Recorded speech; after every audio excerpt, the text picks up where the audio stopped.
ओम ज्ञानतिमिरान्धस्य ज्ञानाञ्जनशलाकया चक्षुरुन्मिलितं येन तस्मै श्रीगुरवे नमः।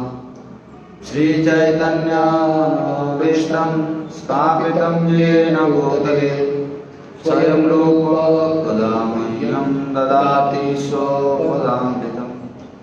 वन्देऽहं श्रीगुरौ श्रीयुतापदकमलं श्रीगुरु वैष्णवांश्च श्रीरूपं साग्रजातं सहगना रघुनाथान्वितं तं सजीवं साद्वैतं सावधूतं परिजनसहितं कृष्णचैतन्यदेवं श्रीराधा कृष्णपादां सहगना ललिता श्रीविशाखान्वितं च नमो विष्णुपादाय कृष्णाय भूतले श्रीमते भक्तिवेदान्त स्वामीति नामिने। नमस्ते सरस्वती देवे गौरवाणी प्रचारिणे निर्विशेष शून्यवादी पाश्चात्यदेशतारिणे वंशोत्तरश्च कृपा सिन्धुरेव च पतितानां पावनेभ्यो वैष्णवेभ्यो नमो नमः। जय श्री कृष्ण चैतन्य प्रभु नित्यानंद श्री अद्वैत गदाधर श्रीवासादि गौरभक्तवृंदा। हरे कृष्णा कृष्णा कृष्णा हरे हरे, हरे राम राम राम हरे हरे। हरे कृष्ण। टेक्स्ट 19। स एष आत्मवतामधीश्वरः स एष आत्मवतं अधीश्वरः प्रियोमयो धर्ममयस्तपोमय गतव्यलकेरज शङ्करादिभिः विरक्तलिङ्गो भगवान् प्रसीदताम्। Translation: He is the super soul and the supreme lord of all self-realized souls. He is the personification of the Vedas, religious scriptures and austerities. He is worshipped by Lord Brahma and Shiva and all those who are transcendental to all pretensions. Being so revered with awe and veneration, may that supreme absolute be pleased with me. तो यहाँ पे शुभदेव गोस्वामी आगे भगवान को प्रणाम अर्पण कर रहे हैं और भगवान का गुणगान कर रहे हैं। स एष आत्मवताम् अधीश्वरः। तो भगवान कृष्ण आत्मा है, सबके परमात्मा है और जो आत्म साक्षात्कारी पुरुष हैं उनके स्वामी हैं। त्रयीमयो धर्ममयस्तपोमय। तो वेदों के मूर्तिमान स्वरूप भगवान हैं और जितने भी धर्म हैं उसके मूर्तिमान स्वरूप, और जो तपस्या है तपोमय, तपस्या के भी मूर्तिमान स्वरूप और जो गति है वो भगवान है। तो ऐसे जो भगवान हैं जिनको ब्रह्मा जी और शिव जी और बाकी देवता भी प्रणाम करते हैं, ऐसे भगवान श्री कृष्ण को मैं प्रणाम अर्पण करता हूँ। Purport: The Supreme Lord, the personality of Godhead, although the Lord of all followers of all different parts of self-realization, is knowable only by those who are above all pretensions. तो यहाँ पे वर्णन आ रहा है गतव्यलिकई का मतलब है जो लोग डोंग से परे हैं, प्रिटेंशन नहीं करते, धार्मिक नहीं है, ऐसे ही लोग भगवान को समझ सकते हैं। तो इसलिए प्रभुपाद यहाँ पर लिख रहे हैं, हालांकि भगवान को हर एक व्यक्ति जान सकता है, पर जो लोग वो मार्ग का पालन कर रहे हैं जिसमें दाम्भिकता नहीं है, ढोंग नहीं है, ऐसे ही लोग भगवान को प्राप्त कर सकते हैं। Everyone is searching for eternal peace or eternal life, and with an aim to this destination, everyone is studying the Vedic scriptures or other religious scriptures, or undergoing severe austerity as empiric philosophers, as mystic yogis, or as unalloyed devotees, etc. तो हर एक व्यक्ति भगवान को ढूंढे न ढूंढे, हर एक व्यक्ति शांति चाहता है, शाश्वत शांति। हर एक व्यक्ति आनंद चाहता है, शाश्वत जीवन चाहता है। तो हर एक व्यक्ति इसका प्रयास करते करते अलग अलग कार्य में लगे हैं। थोड़े लोग वेद का पाठ करते हैं, थोड़े लोग बाकी धर्मों का पाठ करते हैं, थोड़े लोग तपस्या करते हैं, थोड़े योग करते हैं और थोड़े लोग भक्ति करते हैं। तो हर एक व्यक्ति का लक्ष्य एक ही है, हर एक व्यक्ति को जो अनंत आनंद है, शाश्वत आनंद है और शांति है, उसकी प्राप्ति करनी है। But the supreme Lord is perfectly realised only by the devotees because they are above all pretensions। तो हालांकि हर एक व्यक्ति कर्मी, ज्ञानी, योगी, भक्ता, हर एक व्यक्ति भगवान को पाने का प्रयास कर रहा है, फिर भी भगवान को सिर्फ भगवान के जो अनन्य भक्त हैं भक्ति के माध्यम से ही भगवान को जानते हैं। क्योंकि भक्ति का एक मार्ग है जो धार्मिकता से बहुत परे है। Those who are in the path of self-realization are generally classified as karmis, jnanis, yogis और devotees of the Lord। तो तीन तरह के लोग हैं, जो तीन श्रेणी के लोग हैं जो आत्म साक्षात्कार पाने का प्राप्ति कर रहे हैं। एक तो है कर्मी, कर्मयोग में जो लोग लगे हैं, दूसरे हैं ज्ञानी और तीसरे हैं योगी। और ये योगी में भगवान की भक्त भी आते हैं। The karmis who are much attracted by the fruitive activities of the Vedic rituals are called bhukti kami or those who desire material enjoyment।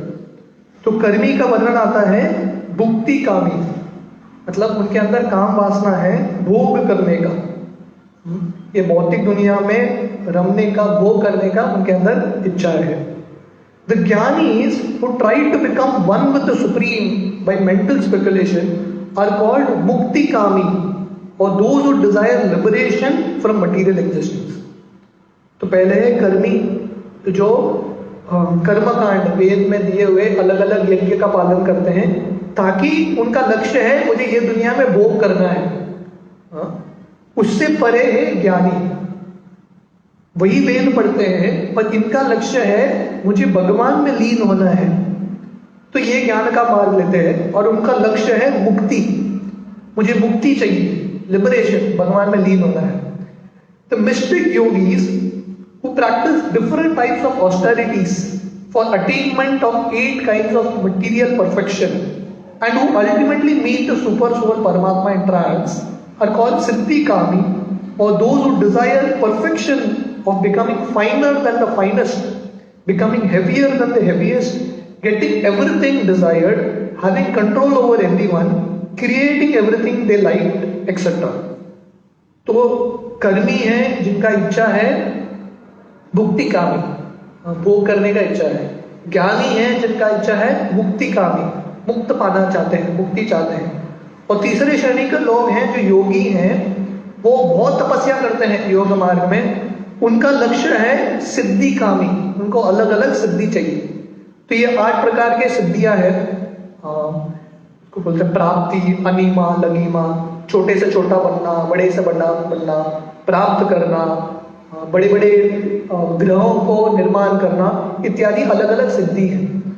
तो योगियों को ये सिद्धि प्राप्त करने का इच्छा रहता है और अल्टीमेटली उनका जो परम लक्ष्य है वो परमात्मा में लीन होना है। All of these activities, all of these are abilities of a powerful yogi, but the devotee of the Lord do not want anything like that for self satisfaction। तो जो कर्मी है उनका इच्छा रहता है भोग करने का स्वयं के लिए, जो ज्ञानी है उनका इच्छा है मुक्ति प्राप्त करना स्वयं के संतुष्टता के लिए, स्वयं के आनंद के लिए, और जो योगी हैं वो सिद्धि प्राप्त करना चाहते हैं स्वयं के संतुष्टता के लिए। पर भक्त को ये तीनों का इच्छा नहीं है, भोग करने का भी इच्छा नहीं है, मुक्ति का भी इच्छा नहीं है, सिद्धि का भी इच्छा नहीं है। भक्त का एक ही इच्छा है भगवान को संतुष्ट करना, स्वयं की इच्छाओं को संतुष्ट करने का इच्छा नहीं होता भक्तों को। भक्तों का एक ही इच्छा है कृष्ण को संतुष्ट करो। The devotees do not want anything like that for self satisfaction। इसलिए भक्त अपने स्वार्थ के लिए कुछ चाहते नहीं है। They want only to serve the Lord because the Lord is great and as living entities, they are eternally subordinate part and parcels of the Lord. तो भक्त का एक ही इच्छा है, भगवान मुझे आपकी सेवा करना है। न धनम न जनम न सुंदरी कविता वा जगदीश कामये मम जन्मनि जन्मनीश्वरे भवता भक्ति अहेत की हुई। तो चैतन्य महाप्रभु ने हमको ये प्रार्थना सिखाया, मुझे ये दुनिया में भोग करने का वस्तु नहीं चाहिए, मुक्ति भी नहीं चाहिए, बार बार जन्म भी मिला तो भी मुझे चलेगा, पर मुझे आपकी ही भक्ति करनी है। क्योंकि जीव का लक्ष्य है, जीव का मूल स्वरूप है भगवान का सेवा करना। भगवान विभु हैं और हम अनु हैं, और अनु का कर्तव्य है निरंतर शाश्वत रूप से भगवान का सेवा। इसी में हम संतुष्ट रहेंगे। हम भगवान को छोड़ के अलग सा भोग करने का प्रयास करेंगे, कभी हम संतुष्ट नहीं रहेंगे। This perfect self realisation by the devotee helps them to become desireless और to desire nothing for personal self, and thus the devotees are called निष्कामी without any desire। तो इसलिए है क्योंकि भक्त के अंदर कुछ इच्छा नहीं, कुछ इच्छा नहीं मतलब डिजायरलेस मतलब स्वयं के भोग के लिए कुछ इच्छा नहीं, सिर्फ भगवान के संतुष्टि के लिए इच्छा है। तो कल मैं माधव गुरु का कीर्तन सुन रहा था, तो बोल रहे थे भक्ति सिद्धांत सरस्वती बताते हैं कि कीर्तन मतलब सिर्फ कृष्ण की संतुष्टि के लिए।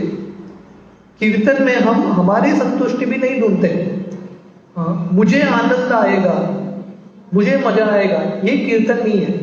लोगों को आकर्षित करने के लिए कीर्तन नहीं है। कीर्तन मतलब सिर्फ कृष्ण की संतुष्टि के लिए। तो ये भक्त हैं क्योंकि भगवान की संतुष्टि के लिए जीते हैं, इसलिए भक्तों को बोलते हैं निष्कामी। जो योगी है वो सिद्धि कामी है, जो कर्मी है वो मुक्ति कामी है, जो ज्ञानी है वो मुक्ति कामी है, पर जो भक्त है वो निष्कामी है। उनके अंदर कुछ काम वासना नहीं है, क्योंकि उनका एक ही इच्छा है कृष्ण की इच्छा को संतुष्ट करना। A living entity by his constitutional position cannot be void of desires। तो जीव अपने मूल स्वरूप में इच्छा से मुक्त नहीं हो सकता, इच्छा को शून्य नहीं कर सकता, क्योंकि इच्छा न रखना वो भी एक इच्छा है। इसलिए इच्छा को शून्य नहीं कर सकते, पर हम इच्छा को हमारे संतुष्टा से कृष्ण की संतुष्टा की ओर डाइवर्ट कर सकते हैं इच्छा को। द मुक्ति कामी एंड सिद्धि कामी all desire something for personal satisfaction, but the nishkami devotees of the Lord desire everything for the satisfaction of the Lord। तो इसलिए जो ज्ञानी है, योगी है, कर्मी है, वो अपने स्वयं की इच्छा के लिए जीते हैं, मेरा भोग, मेरा मुक्ति, मेरा सिद्धि। पर भक्त हैं वो भगवान की संतुष्टता के लिए जीते हैं, क्योंकि उनका इच्छा भगवान को संतुष्ट करने के लिए लगाते हैं, इसलिए भक्तों को निष्कामी बोलते हैं। They are completely dependent on the orders of the Lord and are always ready to discharge their duty for the satisfaction of the Lord. तो भगवान के आदेश पे पूरा निर्भर है। किंकर का मतलब है, किंकर को दास को संस्कृत में किंकर बोलते हैं। किंकर मतलब किम मतलब क्या, कर मतलब करूं। किंकर का मतलब है मैं क्या करूं। तो भक्त का एक ही इच्छा है, हाथ जोड़ के नमस्कार करते हैं, भगवान आप बताइए मेरे लिए क्या आदेश है। और भक्त तैयार है भगवान के आदेश को पालन करने के लिए। करिष्ये वचनम तव, प्रभुपाद वही लिख रहे हैं। In the beginning Arjuna placed himself as one of those who desire self satisfaction, for he desired not to fight in the battlefield of Kurukshetra. Arjun Gita के शुरुआत में उनको लग रहा था जिंदगी का लक्ष्य है मेरा संतुष्टा, इसलिए वो कृष्ण को बोलते हैं मैं युद्ध नहीं करूंगा, क्योंकि युद्ध करूंगा मेरे रिश्तेदार मरेंगे तो मैं संतुष्ट कैसे रहूंगा। But to make him desireless, the Lord preached the Bhagavad Gita in which the ways of karma yoga, ज्ञान योग, भट्ट योग एंड ऑल्सो भक्ति योग वर एक्सप्लेन्ड। तो अर्जुन को इच्छा से मुक्त बनाने के लिए, निष्कामी बनाने के लिए कृष्ण ने गीता सुनाया। जिसमें कर्मयोग, ज्ञान योग, हठ योग, भक्ति योग, अलग अलग योग का वर्णन है। Because Arjuna was without any pretension, he changed his decision and satisfied the Lord by agreeing to fight. करिष्ये वचनम तव, and thus he became desireless। तो गीता सुनने के बाद, गीता के शुरुआत में अर्जुन को लग रहा था भगवान आपको मेरा वचन पूरा करना चाहिए, पर गीता सुनने के बाद अर्जुन ने अपना निर्णय बदल दिया। क्यों? क्योंकि अर्जुन के अंदर धार्मिकता नहीं है, सरल है। तो सरल भक्त मतलब जो भगवान आदेश देते हैं वो समझने के लिए तैयार है और अपना जो मत है वो परिवर्तन करता है। तो अर्जुन नम्र होकर स्वीकार करते हैं, हाँ मैं पहले जो सोच रहा था वो गलत है, अभी मुझे दृष्टि आ गया है। नष्टो मोहो स्मृति लब्ध्वा, मेरा अभी मोह मिट चुका है, मुझे ज्ञान आ चुका है, अभी मैं आपका आज्ञा का पालन करूंगा। करिष्ये वचनम तव। और इस तरह अर्जुन बिना इच्छा के मुक्त हो गए, इच्छाओं से मुक्त हो गए, निष्कामी बन गए। The examples of Brahma and Lord Shiva are specifically cited here because Brahma ji, Lord Shiva, Srimati Lakshmi and the four Kumaras, Sanak, Sanatan, etc. are leaders of the four desireless Vaishnava Sampradayas। तो यहाँ पे शुद्धे गोस्वामी बता रहे हैं कि ऐसे जो महान भक्त हैं, जो दंभ से मुक्त हुए भक्त हैं, जैसे ब्रह्मा जी, शिव जी इत्यादि, ऐसे कृष्ण का आराधना करते हैं। तो प्रॉपर यहाँ पे लिख रहे हैं ब्रह्मा जी और शिव जी का नाम क्यों आ रहा है? क्योंकि ब्रह्मा, शिव, लक्ष्मी और चतुष्क कुमार, इनसे 4 वैष्णव संप्रदाय आते हैं। और ये जो 4 वैष्णव संप्रदाय है वो निष्कामी भक्तों के लिए है। जो भक्त इच्छाओं से मुक्त होना चाहते हैं, भौतिक इच्छाओं से, उनको ये संप्रदाय में भाग लेना चाहिए। तो ये 4 प्रमुख संप्रदाय हैं वैष्णव संप्रदाय। ब्रह्म संप्रदाय जो ब्रह्मा जी से आता है, शिव संप्रदाय या रुद्र संप्रदाय जो रुद्र से आता है, शिव जी से, श्री संप्रदाय जो लक्ष्मी से आता है, और कुमार संप्रदाय जो चतुष्क कुमार से आता है। They are all freed from pretensions. तो इसलिए किसी को भगवान को अच्छे तरीके से जानना है तो तरीका है इन परंपरा में भाग लेना, इन परंपराओं से मंत्र स्वीकार करना। श्रील जीव गोस्वामी इंटरप्रेट्स द वर्ड गत व्यलकई एज प्रोजित कैतव और those who are free from all pretensions, the unalloyed devotees. तो यहाँ पे गत व्यलके वही शब्द का एक्सप्लेनेशन प्रभुपाद दे रहे हैं। जो लोग बिना काम वासना के, बिना धार्मिकता से, सरलता से कृष्ण का आराधना करते हैं, वो योगी नहीं है, कर्मी नहीं है और ज्ञानी नहीं है, वो भगवान के अनन्य भक्त हैं। और जीव गोस्वामी बताते हैं ये जो शब्द है गत व्यलके, इसका मतलब है प्रोजित कैतवे। तो ये भागवतम के शुरुआत में आते हैं कि भागवतम किसके लिए है? जो ये धर्म अर्थ काम मोक्ष के परे है। इन दी चैतन्य चरितामृत मध्य लीला 19.149 इट इज सेड, कृष्ण भक्त निष्काम अतएव शांत, भुक्ति मुक्ति सिद्धि कामी सकले अशांत।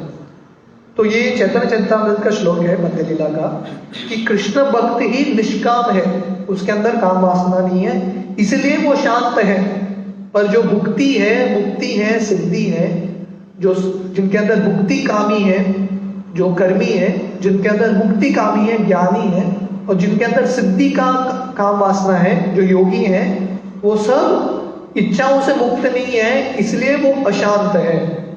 Those who are after fruitive results for their pious activities, those who desire salvation and identity with the Supreme, and those who desire material perfections of mystic power, are all restless because they want something for themselves. But the devotee is completely peaceful because he has no demand for himself and is always ready to serve the desire of the Lord. इसलिए जो कर्मी, क्योंकि उनके अंदर काम वासना है भोग करने का, जो ज्ञानी है भगवान में लीन होने का वासना है, और जो योगी है शक्ति प्राप्त करने का वासना है, इसीलिए ये लोग हमेशा रेस्टलेस हैं, शांत नहीं होते हैं।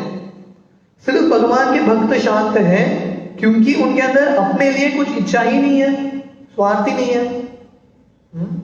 नो स्वार्थ। इसलिए जब पार्वती जी चित्रकेतु महाराज को श्राप देती है कि आप राक्षस बन जाओ, जो चित्रकेतु महाराज आगे पार्वती को प्रणाम करके जाते हैं, माँ आप आशीर्वाद दे दो कि मैं अच्छे से राक्षस बन सकूं, कृष्ण का स्मरण कर सकूं।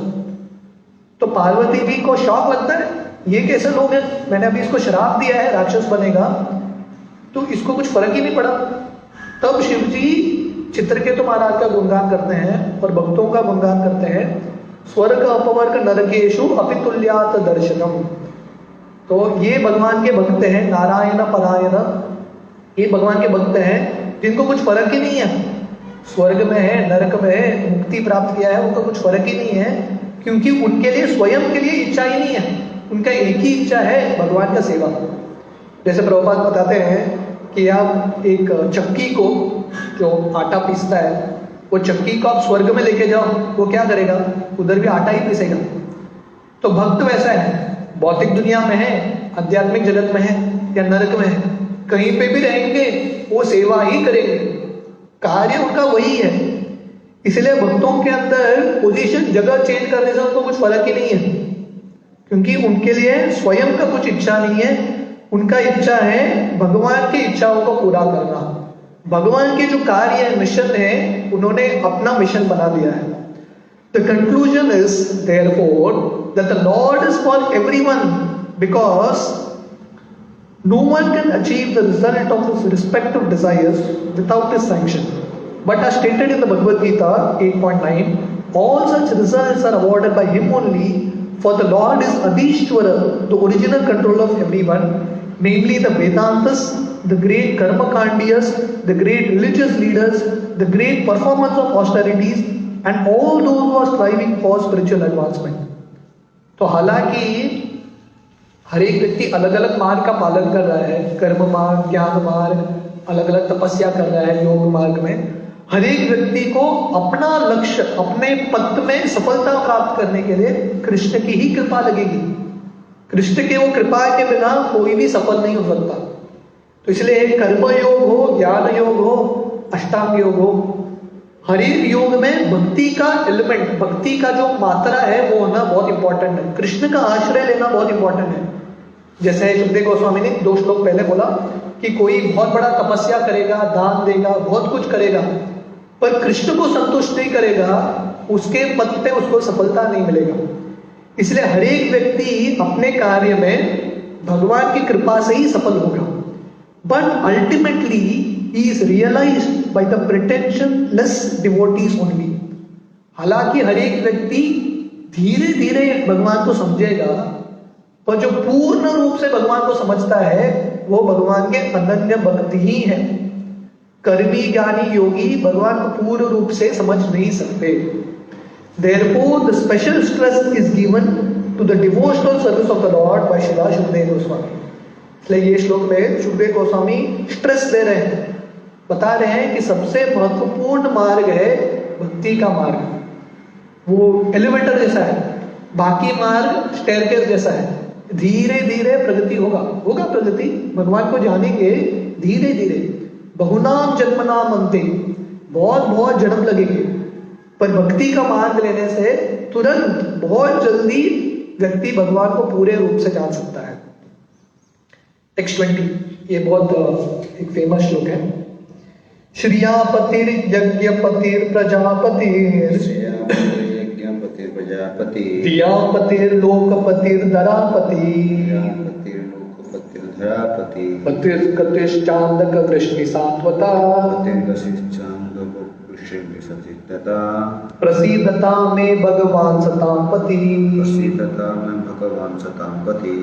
Translation: May Lord Shri Krishna, who is the worshipable Lord of the devotees, the protector and glory of all kings like Andak and Vrishni of the Yadu dynasty, the husband of the goddess of fortune, the director of all sacrifices, and therefore the leaders of all living entities, the controller of all intelligence, the proprietor of all planets, spiritual and material, and the supreme incarnation of the earth, be merciful unto me. तो एक बहुत सुंदर प्रार्थना है कृष्ण का। बता रहे हैं श्रियापतिर, श्री का मतलब है लक्ष्मी, धन, तो धन के स्वामी कृष्ण है। यज्ञपति, तो यज्ञ के स्वामी, भोक्ताराम यज्ञ तपसाम सर्वलोक महेश्वरम, तो यज्ञों के जो स्वामी हैं वो कृष्ण है। प्रजापति, जितने भी प्रजा हैं, जीव हैं, उनके स्वामी मालिक कृष्ण है। धियापति, धियाम का मतलब है बुद्धि, तो हमारे बुद्धि के स्वामी, बुद्धि को हमको प्रयोग करना है कृष्ण का आराधना करने के लिए, क्योंकि कृष्ण बुद्धि के स्वामी है। लोकपति, जितने भी लोग हैं दुनिया में, जितने भी ग्रह हैं, सबके मालिक कृष्ण हैं। भोक्ताराम यज्ञ तपसाम सर्वलोक महेश्वरम, सर्वलोकों के महेश्वर कृष्ण है। धरापति, धरा का मतलब है धरती, धरती के भी स्वामी कृष्ण है। पतिर गतिष्ठांतक वृष्णि सात्वताम, और जो यदुकुल के वृष्णि और अंधक के जो सदस्य हैं उनके भी स्वामी कृष्ण हैं। प्रसीदताम में भगवान सतामपति, ऐसे जो कृष्ण हैं, जो सब लोगों के स्वामी हैं, सब लोगों के पति हैं, ऐसे कृष्ण मेरे पे प्रसन्न हो। तो इस तरह से सुखदेव गोस्वामी कृष्ण का गुणगान कर रहे हैं। हम ये परपोट तात्पर्य शुरू करेंगे, थोड़ा पढ़ेंगे 2-3 minute. परपोट, Srila, since Shukdev Goswami is one of the prominent Gata Vyadakes who are freed from all misconceptions, he therefore expresses his own realized perception of Lord Shri Krishna as being the sum total of all perfection, the personality of Godhead. तो पिछले श्लोक में सुखदेव गोस्वामी बता रहे हैं कौन भगवान को जान सकता है, जो गत व्यदकेर है, जिनके अंदर धार्मिकता नहीं है।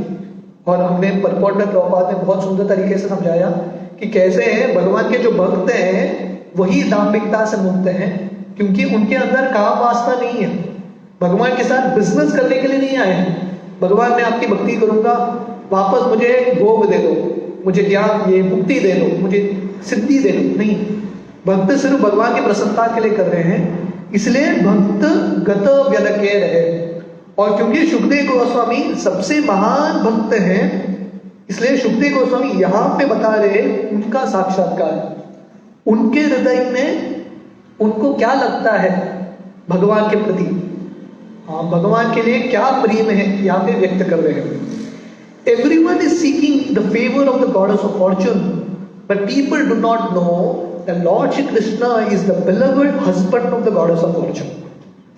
तो पहला शब्द है, प्रभुपाद का तात्पर्य भी बहुत सिस्टमैटिक है। तो पहला शब्द ये श्लोक का है श्रियापति। श्री का मतलब है लक्ष्मी, धन, धन के पति कृष्ण है। तो प्रभुपाद लिख रहे हैं ये दुनिया में हर एक व्यक्ति लक्ष्मी का कृपा चाहता है। लक्ष्मी मेरे घर पे कृपा करो, आप आ जाइए मेरे घर में। हर एक व्यक्ति धन चाहता है, हर एक व्यक्ति रईस बनना चाहता है, पर लोग भूल गए हैं कि लक्ष्मी के स्वामी कृष्ण है। और लक्ष्मी जो है पतिव्रता स्त्री है, अपने पति के बिना कहीं जाती नहीं है। इसलिए लक्ष्मी का एक नाम है चंचल, मतलब एक जगह पे रुकती नहीं है, फ्लिकरिंग, यहाँ पे है कल उधर जाएगी, पर एक ही जगह पे लक्ष्मी निरंतर रहती है। वो कहाँ पे? विष्णु के पद कमल का जो मसाज है, सेवा है, निरंतर रूप से कर रही है। पाद सेवनम लक्ष्मी निरंतर रूप से कर रही है, क्योंकि लक्ष्मी बोलना चाहती है जहां पे कृष्ण है वहां पे ऑटोमेटिकली लक्ष्मी भी है। इसलिए कृष्ण का नाम है श्रियापति। In the Brahma Samhita it is said that the Lord in his transcendental abode Golok Vrindavan is accustomed to herding the Surabhi cows and is served by hundreds and thousands of goddess of fortune. ये दुनिया में हमको एक लक्ष्मी का कृपा पाने के लिए लोग तड़पते हैं, पर ब्रह्म संहिता में ब्रह्मा जी बताते हैं कि गोलोक वृंदावन में सुरभि अभिपाद यंतम लक्ष्मी सहस्त्र, बताते हैं कि गोलोक वृंदावन में भगवान क्या कर रहे हैं, गायों का पालन कर रहे हैं। तो जैसे हर एक व्यक्ति का ऑक्यूपेशन होता है ना, बायोडाटा में लिखते हैं नाम, माता पिता का नाम, जगह, डेजिग्नेशन, ऑक्यूपेशन अलग अलग बताते हैं। तो भगवान का भी एक बायोडाटा है। भगवान का नाम है कृष्ण, भगवान का एड्रेस है गोलोक वृंदावन, भगवान के माता पिता नंद यशोदा, और भगवान का ऑक्यूपेशन क्या है, सुरभीर अभिपाल यंतम, गायों को चराते हैं, ग्वाला है कृष्ण, नित्य रूप से वहां पे ग्वाला है, और वहां पे हजारों लक्ष्मी है, लाखों लक्ष्मी है, सहस्र, और ये सब लक्ष्मी क्या कर रहे हैं? सेवा कर रहे हैं। हालांकि ये गोलोक वृंदावन में दूध नहीं होता, फिर भी वो झाड़ू लेके सफाई करते रहते हैं गोलोक वृंदावन। एक लक्ष्मी नहीं, हजारों लक्ष्मी। तो इसीलिए कृष्ण का एक नाम है श्रियापतिर, सब लक्ष्मियों के स्वामी कृष्ण है। तो ये काफी बड़ा तात्पर्य है क्योंकि प्रभुपाद बहुत एक्सटेंसिव में आ रहे हैं ये तात्पर्य लिखने के लिए। तो इसका आगे का तात्पर्य हम कल सुबह कंटिन्यू करेंगे। हरे कृष्ण।